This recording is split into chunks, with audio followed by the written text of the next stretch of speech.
7Artisans. Now, we've just reviewed the Young New 85 1.8. Young New. Coincidentally, 7Artisans have sent us one as well. Very kind of them. Must be a competition with the 85s at the moment. There's the 7Artisans version. I know you've had a tiny bit of go on all of them so far. Yeah. So how will it compare to the Nikon 85?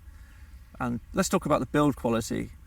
Anything you notice about it that's... Well, it's metal, seems well made. Feels heavy-ish to me, a bit heavier. 430 gram, and the Nikon lens is 470. Oh, okay. So it's it's still really more or less... It might have different weighting with the front and back. I'm not too sure. It obviously has an aperture ring on it. Yes, it does. Now, normally I like aperture rings because it's the whole feel. I like the experience of it. It doesn't click. It doesn't click. And I've noticed when I've been moving around sometimes, you accidentally knock it and suddenly...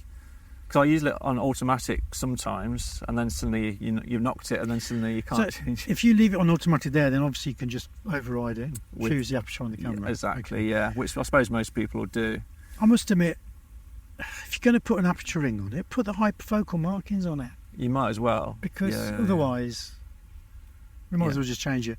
I mean, I know I bang on about it, but with the Leica Q2, often use it as a zone focusing because you can use the aperture ring, you've got your markings, you know exactly how much is going to be, what the depth of field is going to be. But no, I like the idea of it. It's a nice idea, but it's a nice idea, but I don't think it's executed that well. No. Make it clickable, make it a lock even. Yeah. But it has a function button on it at the side as well, and a USB. For updating it. Yeah. The difference is it's only slightly weather sealed. It's not fully weather sealed. Oh, okay. So that, again, it's some savings on the price of it there. I mean, the focus ring I found a bit stiff. If you see what I mean. I know you like well, not so loose, but this one is probably a tiny bit too stiff. Yeah. Yes, it is. If you're actually, but how often are you going to use that? That's the point. And well, I went to do a shoot with it the other day. Did you? Yeah. Professional shoot. A professional shoot. I'll show you the examples. Taking risks, you are, right? Well, you've got to use them in a professional. That's how you learn. And I did learn a few things from doing a professional shoot than rather than my tests. Right. And well, here's the examples. I'll let you have a little run through them. Oh, looks nice to me. Yeah. I like the fall off. The background isn't edgy, and the sharpness is nice. These are edited, but only lightly edited. Would they have been at 1.8? All at 1.8. Yeah. Again, I'm really happy with it. Perfectly nice photos. Yeah.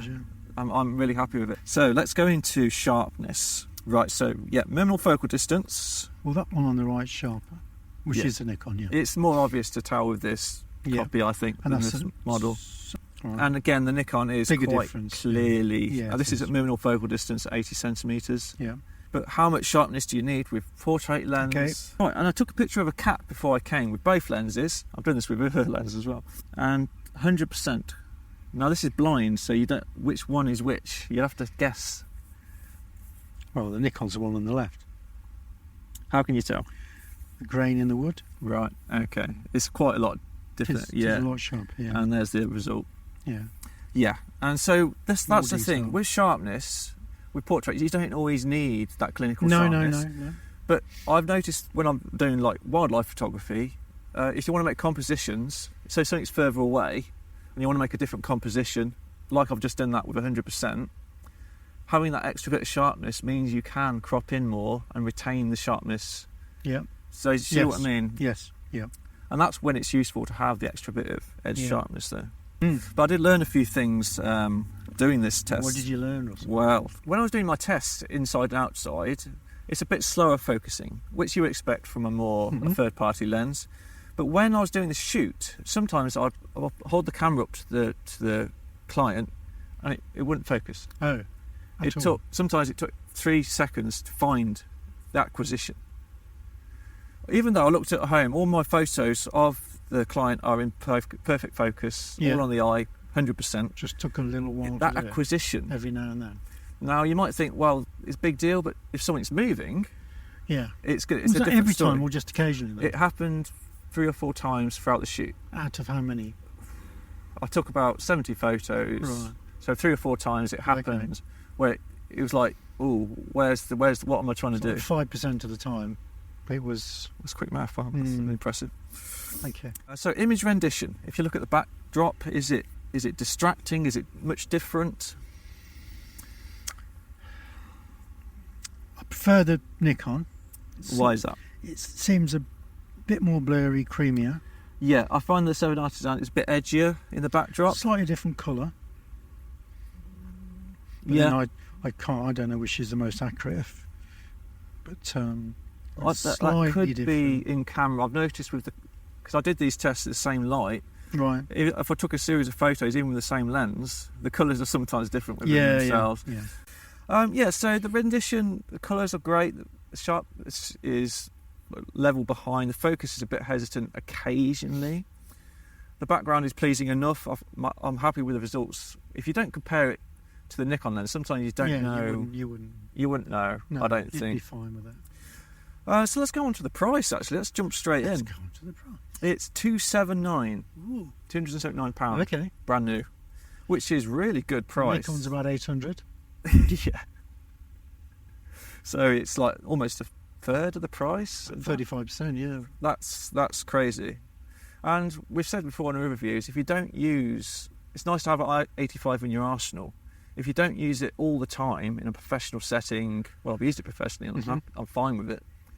But maybe wouldn't use it in a professional setting for something more fast going or heavy paced. This one, no. The 7Artisans, because I'd want that focus to be on point. What does it get your stamp of approval? And I think it does for the price. Right. For an occasional use lens. Yeah. If I was going to be using it 85mm fairly often, what I'd probably look around for is a refurbed Nikon one. Right, for about £500. Or even a good quality used from somewhere else Nikon one, rather than taking, it's not really a risk, is it? But it's slightly, 85% of the Nikon's capability. But if I was only using it occasionally, then I'd be more than happy, I think, to use it. Yeah. Well, my real world example with it was. I mean, you've used it professionally. I think it falls into the price is very good, and I'd be worried about the focus occasionally. Yeah. If like you said, if it's something, if you were using an 85 1.8 for fast action, I'm not sure whether you would be, but if you were, then you don't want.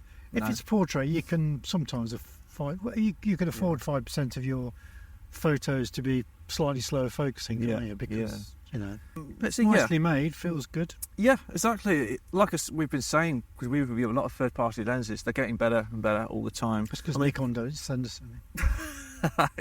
We're going to be doing a 85 battle off with a young new 7Artisans and the Nikon. Which one is going to win? And, ladies and gentlemen, assuming he doesn't edit this out. I will, probably. Go on. You will, probably. Would you like us, along with those three, to add in the 70-200 f2.8 at 85mm, just to compare? At 2.8? Yeah. Oh. Yeah, but it's a beautiful looking lens. Okay, I will keep that in and see what viewers say. Thank they'll all be like, no. No, they won't. We don't, not into, maybe at 200, 2.8, that would be beautiful, but completely different working distance. Well, you could try whatever, say 120, 130 at 2.8. Yeah. No, okay, all right. Let's see what the viewers say, and we might do it anyway, but we'll see. Okay. Oh, thank you. So there you go. Are there any H5 1.4s around? No.